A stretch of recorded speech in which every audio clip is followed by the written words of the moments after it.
Hi everybody, want to cover some stuff on this worksheet to make sure we're okay with right triangles. So we got SOHCAHTOA, which we've had in the past, and now we got the cosecant, secant, cotan, but if we're solving for right triangles, solving for triangles in general, we're going to stick with the sine and cos primarily. All right, so solving for an angle versus solving for a side. My advice every time I do this is I do some labeling. So I draw my line across, that's my opposite. I circle my angle, draw a line to my opposite. I draw a line from my right angle across, that's my hypotenuse, leaving the x to be the a. So in this situation, since I have the a and the h, I have cos. So I have cos of 25 equals adjacent over hypotenuse. Right, so solving for a side, right, I have my trig function set up. I throw it over 1 and I cross multiply. 70 cos 25 equals x. Type that number into my calculator in degree mode. X is 63.4. Right, that's my missing adjacent side. Right, so solve for a side. We use regular trig. Right, regular trig, and the key thing, we are in degrees, what we've always been working in with most of the time. All right, so next problem. Circle my angle, that's my opposite. From my right angle, that's my hypotenuse, that's my adjacent. I have an O and an A, so I'm talking about tan. Now I don't have the angle, so I have tan of angle X equals the opposite over adjacent. To get our angle out of this, we have to inverse the ratio. So if we take the ratio and inverse it, that will give us our angle of 38.659. So what the calculator does is it's saying, hey, what angle, tan ratio is 32 over 40? Well, if I take the inverse of that ratio, it gives me the angle. So when we solve for angles, we use inverse trig. Right? And it's always going to be whatever it's a -1, and in here is a side ratio. Right? Could it be the adjacent, the hypotenuse, the opposite, whatever it may be. Last problem here, opposite, hypotenuse, adjacent. So I got O and H, so I'm talking sine. Sine of 55 equals 8 over x. Solving for a side, throw it over 1, I cross multiply. X sine 55 equals 8. All right, so unlike the first problem where I just cross multiply and I was done, this one I got to take an extra step and divide. So I got x equals 8 over sine 55. X equals 9.8. All right, so an extra step because it just didn't finish correctly. All right, so these are the three things we'd see if we were solving for sides on a right triangle and solving for an angle on a right triangle. All right, so if we did an example, let's flip over here. All right, we'll try these two out. All right, so A is 8, B is 15, and C is 17. Find the measure of angle A and angle B. All right, I'm going to start with angle A. Opposite, hypotenuse, right, and adjacent. Now, since I have every side, I could technically use whichever trig function I want.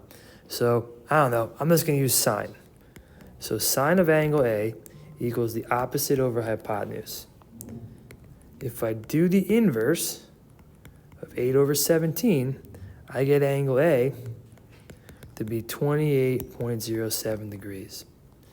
Now, do I actually have to do trig to find angle B? No, right? Because if I have two sides in a triangle, 90 minus 28.07, I get my other angle in this scenario. Right? You know, all three angles add to 180. So I factored in the fact that I had the 90 also. Problem done. Down here, right, a little bit more limited. There's my opposite, there's my hypotenuse, there's my adjacent. Now, it doesn't matter which one we solve for first.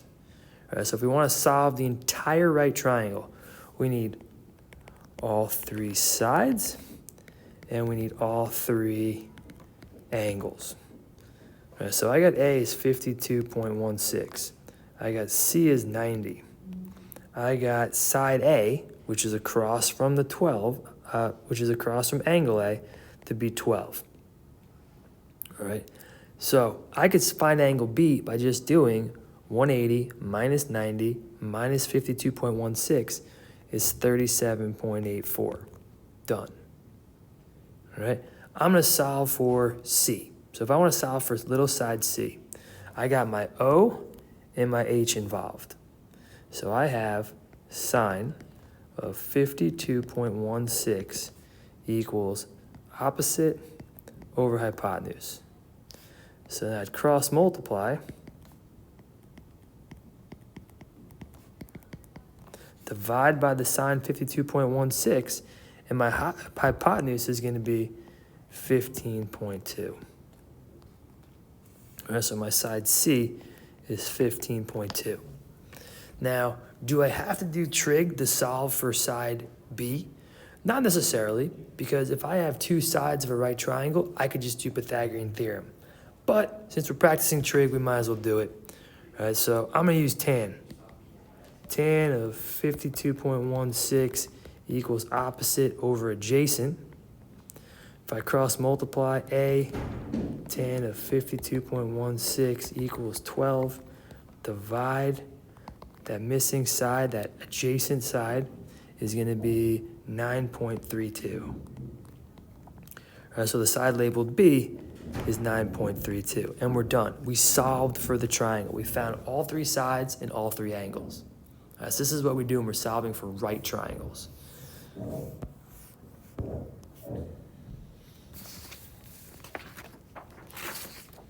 All right, problem 4. I like problem 4. So here's our scenario. We're going to draw the picture out.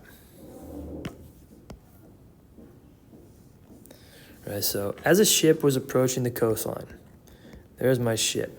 The captain measures the angle of elevation to the top of the cliff. There's my cliff, to be 42 degrees. He sailed 3,125 feet directly towards the cliff. And the captain again measured the angle of elevation. So once we got here, the new angle of elevation was 51 degrees. To make this problem work, we need a right angle. All right, so the question is, how far was the ship from the cliff here, and how high was the cliff there?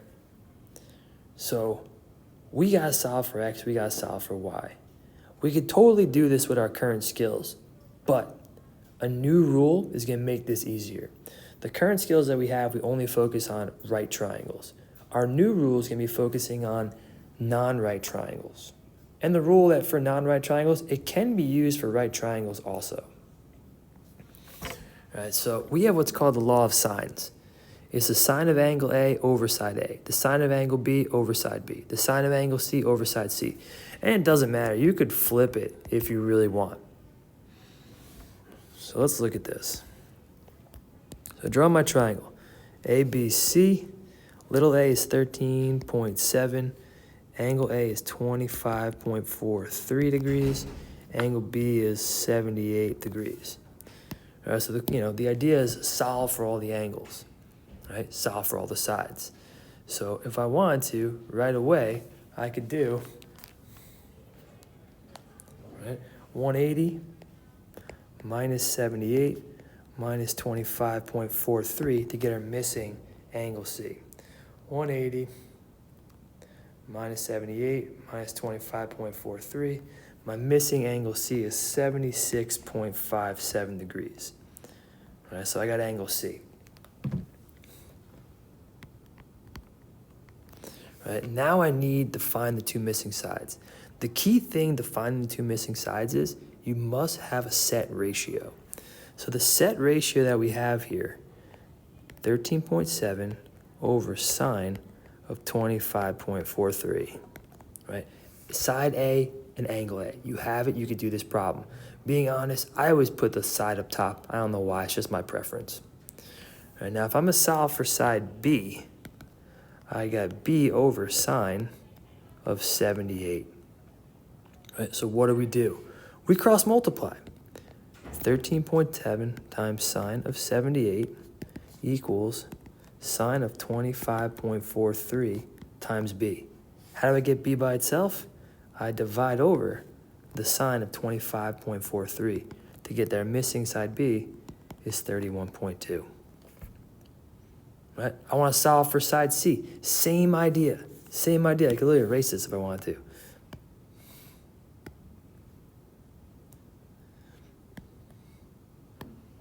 Right?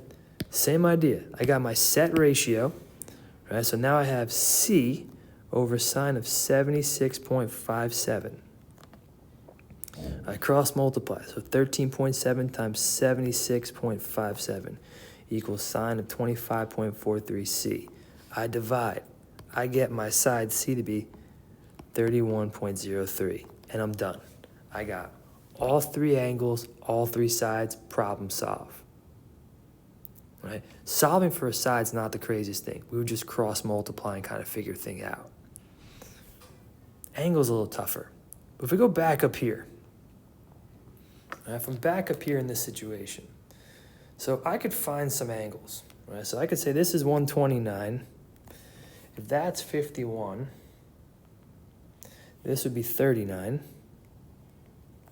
Right, the last angle, 180 minus 129 minus 42,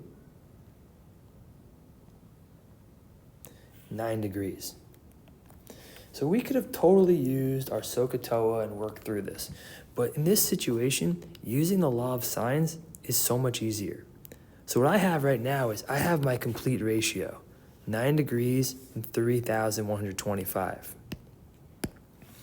So if I have 3,125 over sine of 9, I could solve for this area right here to then be able to have a right triangle. So I could say, I can call that W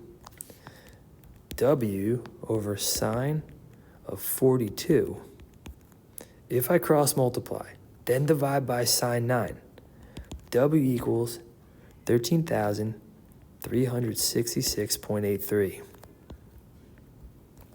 So by using this law of sines, it set us up with a right triangle. So much easier, so much better. So now I could use law of sines again, but if I wanted to solve for y, I could just use SOHCAHTOA. It doesn't matter. Right? So if I use law of sines, just sticking with it, y over sine of 51 equals 13,366.83 over sine of 90. Right, so you can use law of sines, you can use regular SOHCAHTOA, it doesn't matter. So we'd have sine of 51 times 13,366.83. All right, so we'd have, oh, I wrote something wrong. Oh, that's a y. All right, so then we'd have y times sine 90 equals 10,387.98. Well, guess what? Sine 90 is just 1. So in the end, y, the height of the cliff, is that. Right, so this problem works out just by using law of sines, or you can use SOHCAHTOA. It doesn't matter. If we did it the whole way through, we are 8,412.02 feet from the cliff. All right, now back to law of sines. What do we do if we try and use law of sines to find missing angles? All right, so we got A, B, C.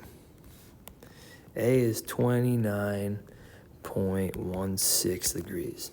Side A is 7.2, perfect. Side C is 11.5. Right, so we can't find anything else easily now. We have our complete ratio, 7.2 over sine of 29.16 equals 11.5 over sine C. Cross multiply, 7.2 sine C, 11.5 sine of 29.16. Divide by 7.2. So now we have sine C, 11.5 times sine of 29.16 divided by 7.2 is some gross number. finding angles, we use inverse. So the idea is inverse sine of this whole crazy number, that decimal spits out our answer, 51.11 degrees.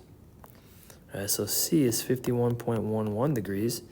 We could do 180 minus 29.16 minus 51.11 to get 99.73, which can now give us the opportunity to find side B.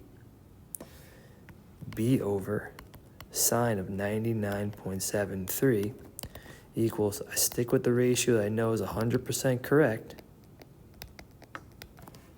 cross multiply B sine of 29.16 equals 7.2 sine 99.73. Divide by that, and we get our missing side B to be 14.56.